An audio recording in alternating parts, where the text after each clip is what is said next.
Tady už první zatáčka, kterou míříme do hor a bod, kterému se říká Jug Apeu neboli na jug pěšky, protože odtud se každoročně vydává několik nadšenců, kteří míří na klášter Jug.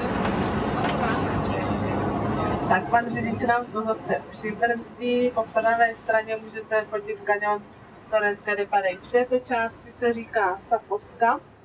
Fosk z katalánštiny do češtiny přeloženo znamená tmavý. Čeká nás cesta dlouhá 12 km do zátoky Sakalobra, plná serpentín, ale bude se vám zdát určitě daleko delší.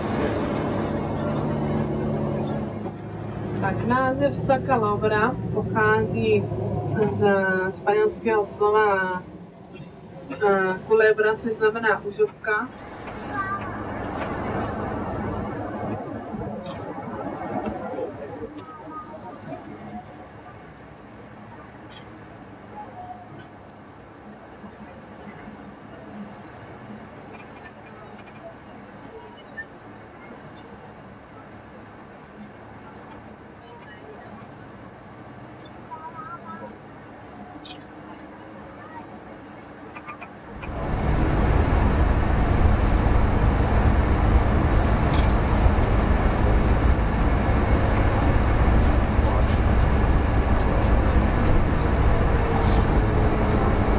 Zatáčka ve španělštině se řekne kurva.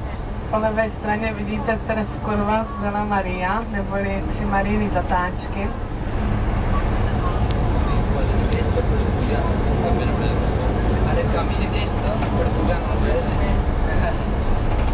Non so poco prima in direzione che c'è il vocale.